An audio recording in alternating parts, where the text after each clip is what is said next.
Hey, Assalamu alaikum. In this video, we will understand about the gram-negative and positive bacteria. So, in this way, we will understand about the structure and the identification. So, the staining process we will understand whenever we will get the specimen of the bacteria in the slide, and we will use number one is a primary stain, crystal violet. And whenever this is a practically verification to understand the negative and positive gram-positive and negative bacteria.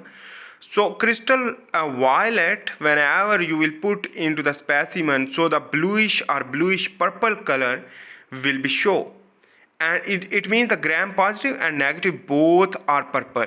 And we will leave for 1 minute and then wash to apply the Mordant gram iodine black whenever it will be put. So in this way the gram positive purple and gram negative again purple will be show in the specimen.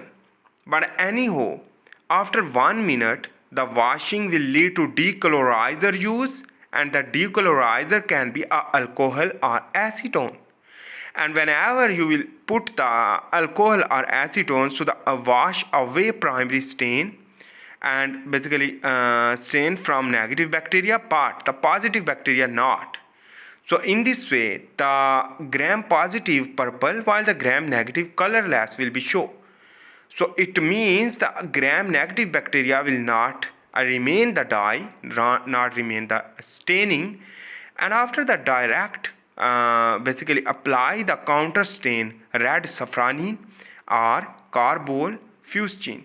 A counter stain the colorless gram negative bacteria will be show the red color due to the safranin is red.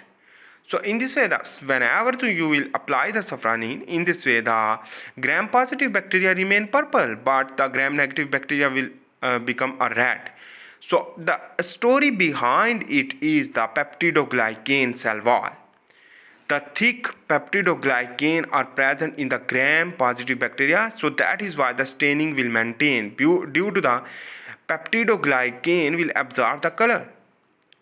So here is the identification through microscopic analysis will show the gram positive and gram negative bacteria so contain peptidoglycan, which that is the more thickness of the cell wall in the gram positive bacteria, but the gram negative very thin. So the more thick peptidoglycan will absorb more and more primary stain, crystal violet, while the gram negative bacteria will not maintain after the washing and the counter stain. So here is the peptidoglycan in the positive bacteria, gram positive, which that show the plasma membrane and the periplasmic space, then the peptidoglycan, and then again the periplasmic space and the outer membrane. In this way you can see that is peptidoglycan. Here is the peptidoglycan, which that is very thin in the negative bacteria, gram negative, while the gram positive bacteria, which that show very thick peptidoglycan cell wall. So it is basically the technique, the gram negative and positive bacteria staining through a gram. So that is why it's known as the gram staining.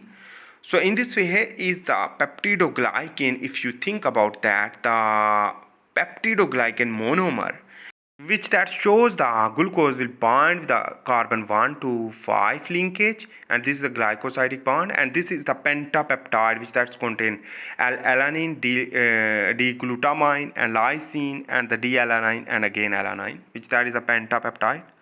So this is the peptidoglycan monomer. So this linkage will occur by these physiological changes, which that is due to the antibiotic target like penicillin and the cephalosporin and bacteriocin, which that interact with the cell wall of the bacteria, which that contain amino acid peptides. And this is a peptidoglycan, which that attack this basically antibiotic will destroy this peptidoglycan cell wall, will lead to rupture the due to the pressure, osmotic pressure exert outside in the bacteria will lead to cause osmotic lysis. So in this way, the bacteria will destroy by this antibiotic due to the peptidoglycan target. So remember, the bacteria is different type. For example, the gram-negative and the positive. Gram-negative bacteria with lipopolysaccharide containing thin peptidoglycan, while the without lipopolysaccharide containing thick peptidoglycan is the gram-positive bacteria. So in this way, the acetic acid bacteria which that produce the vinegar is the example of the gram-negative bacteria, while the xanthomonas, which that produce the xanthine gum, is the example of the gram-negative bacteria. And on the other hand, the zymomonas produce the TQLA. On the other hand, the panto is the another type which that is not synthesis any products. So the disease causing E. coli, Vibrio cholera, Salmonella, and the periodontal disease bacteria is the best example of the gram-negative bacteria. While on the other hand, the gram-positive bacteria without lipopolysaccharide and the peptidoglycan thick wall, the cell wall, which that is the best example, is the lactic acid bacteria produce yogurt, bifidobacterium and staphylococcus aureus, which that cause the tonsillitis and other things. On the other hand, the anthrax and the enterococci and the S. pneumonia, streptococcus pneumonia causes pneumonia, Clostridium botulinum, which that cause the botulism. But anyhow, this is the positive and negative gram bacteria basically example and their disease causing process. So anyhow, I hope you make sense about that, the staining and the type of the gram positive and negative bacteria. See you in the next video for this time. Bye. Allah Hafiz.